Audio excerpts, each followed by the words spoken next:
Fatal fatu Samoa Entertainment TV mai Samoa le nei fo so fo. A mai so tapo inga tama matina matua.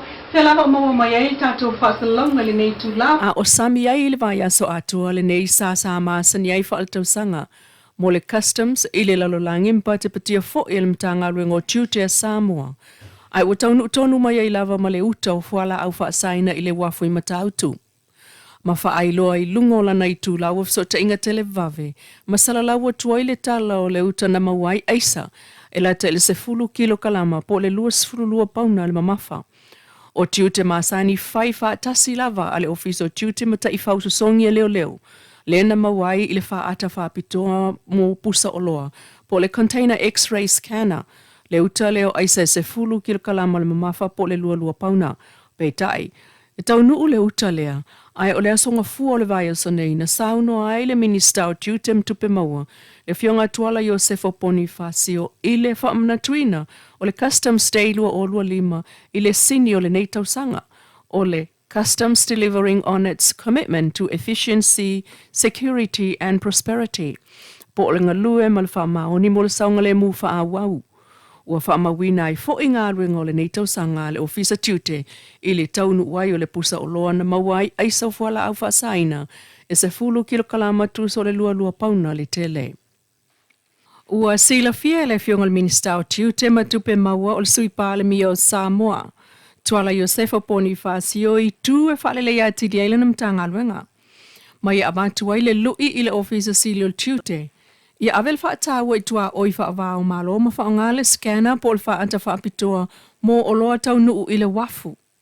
Na ia saunoa o tātou tua oi whaavao malo o la au ma fuala au whaasaina ai o le aisa le wa te tele i to tonu le tunu.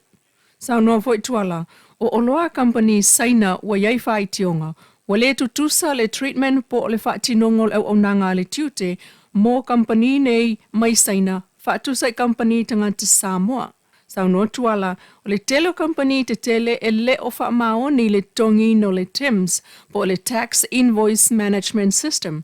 Le aini TIMS Invoices, tele o loa e le o maua uma le taua tiute, ma o loa wa sao mai e le tiuteina. Ile saunoanga la malea le fionga le suipa le mia, ile au whai ngā luenga o le tiute, po lana mata ngā luenga ile te talanga o le vaya so tiute lua o lua lima. Wa tele sui o le palemene, iana fontanga whaanga solo mai lava le tausanga umawai, e o mai lava i fontanga taluai nei. Wa wha leolo la tua tungalunga, ile wha whitau li ufuala au wha saina mla au malosi. Ai ile tali mai le fionga tuala ina o tātou fsilingia ile soi aisa o fuala au wha saina le na mawane le wafuan nafi. Na ia ta o tati atu, ile mta ngā luenga o leo le mta upu mo lātou suenga, ai o le puipuinga o le saonga le mu. Tala tuli loa e tolu tangata le umoli ai nei e leo so o tanga le pusa o loa mai Amerika. Le ana maua le wha ata wha apitoa le mtanga luenga o le customs po o le tiute, i le asolulo le vai aso nei lua i vo Januari lua o lua lima. I le whatal noanga al komsina o le mtanga luenga o leo le sunga au aulongo i Tino Filippo. Ma le vaenga o tustala le sunga langi kere soma ma maina vai. I le aso tofi tolu sfulo Januari lua o lua lima na ia ta uai i tustala. O la asanga umala vai o la tau ngā luenga.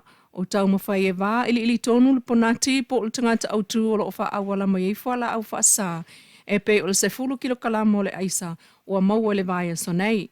Sauna fo iau apa au le whelo ingam tustala ia o le uta sili lea o na tele o whala au wha sa o taunu umai ma maua le tiute ma leo Samoa. O lo wha yeso e suenga mai fōlinga fōi o le uta o whala au wha sa lea na maua i Amerika Samoa i tausanga wutonai o le uta le nana tau nuu i tutuila mai sa tuu fōi e anga i mai i Samoa tuito tasi pe on ta ua komsina. E to lua ua molia mal tamaita e to tasi o le tamawhai pisinisi fitu se fulu tausanga ma se ali e ngalue ai whaatasi ai male tamaita ai ngalue ai lea pisinisi. Mai le whaitau fia se fulu wafe o tangata Samoa na whana nau i Samoa. No nofo i Samoa ma ta ape atu le lolangi. Malatu langlongo inal mana ongol whainga malo le fast whaatuatua le tua Samoa o ta se palo ta mai tangata anu Samoa o au maui fafo. Peta ia o mai ile so. E na ole toa lua se fulu lua tangata Samoa na le stala mai o lato swafa ile avanua o avatu iai. e le stala mai ai lunga so ta inga tele vave. E to asfultasi mai New Zealand, to o fitu mai Australia, to o lua mai Amerika Samoa, tasi mai Filipina, male to o tasi mai Amerika i matu.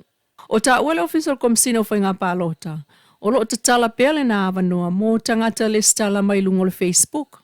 Ai mō Samoa lava ia, e na le iwa se lauma le 5 tangata na le stala i lungo so ta inga tele vavave. O lo o tātou mai tawina, e ui ina toe ina tofu telefoni uma tangata mātutu o se ainga Samoa i atunu ue mamao ma Samoa nei.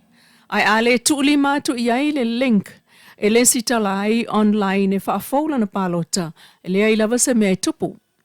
O le tai au nei na fsilingia mai ei fo i le matai Samoa e nofo i Amerika le link e le stala online ai mol pālota. Ua toe tausanga o i le pālota tele, peita i wha amaumongo tangata pālota o le lua whelua tasi, sa se lau lua sulfitu a wheiva se lau walu sultolu tangata le stala. Whaatusa le tusinga i ngō le lua olua tasi, o tangata ia ngā wa amol pālota tele lua olua ono e se lau se fulufitu a whelua se lau lua 5. Peita i ono wha aitihitia pea, pe a wha ia iaini se mali liu i le valea a o le ia o le tausanga fau. Ai, ele io o ile afo tangata ngava ai pālota ili tausanga fau. Ua uma ona le stala ma wha afo wala tau le stala le taiminei. Fua ile fitu sulfitu a whelua se lau lua 5 tangata mai le lua tasi tausanga i lunga le mātua. E tatau ona oe le stala mo le pālota tele. E tu sai ma wha amaunga le official komsina o whai ngā pālota i mulinu u.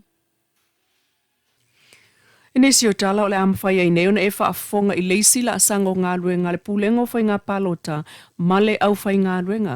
I le vai aso nei lea u whaatamilo tuai i tū malo upolu. E whaatala no le tunu ui teu ngō le tulafono whai ngā pālota i leisi o na la sanga. O le vai aso fōu e whaasoloa i le motele i savai.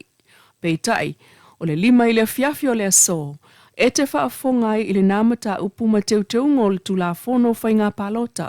I le polkalame le talofa whamo Radio Polynesia le nei, le tō whātatala. 5 i le fiafi i le afo le 5 e te whaafongafonga mai ai, ma whai mai ei sau fesili, ai amata tu lava i le taimi nei, una mawhau sau fesili e o i le taimi o le polkalame le tō whātatala, ai ua e sa uni mai, i teuteunga o le tulafono whai ngā pālota. Mo le ofisa whai ngā pālota pe un sau nolon komsina le fionga tuia whelolo John Stanley, o le au o mai ai le fionga loia, i le ofisa e tali atu mō lau fesili, 5 i le fiafi lunga o le talofa. Inisi o tala e sili ai le ono se 10 miliona tala le tupe whaasili le umwhai ona maua mai le au o nanga le ofisa tute, i lana tausanga wha al tupe pei ona wha iloelo na minsta. Whaatusa le tupe wha sosoa le antu ina atu iai, sa unua tuala o mō le mawina le maua lunga o le au wha ingo vai ngā tupe umwhai ona au ina pea whaatustusa, i vai ngā tupe sa whaatatia mai le talo le tupe le nei tausanga wha al tupe. Wasilia, ma le ono se 10 miliona ta la le tupe whaasili umwhaiona au sia. Mai a whaafitai ai le atua i nā whaamanuianga. O se whaasilinga tele lea vai ngā tupe i lona taltonunga.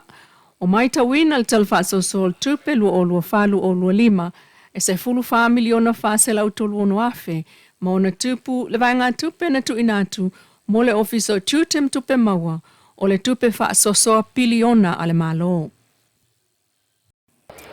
Se tautua le nā lau Samoa Entertainment TV mai Samoa le nefo i aso, e wha moe le lofo le tua tātou tui whiro, e fo i aso atai au se wha poponga, ai ma wha tuai i le Wendy's Design mai funga lei mo le wha la e.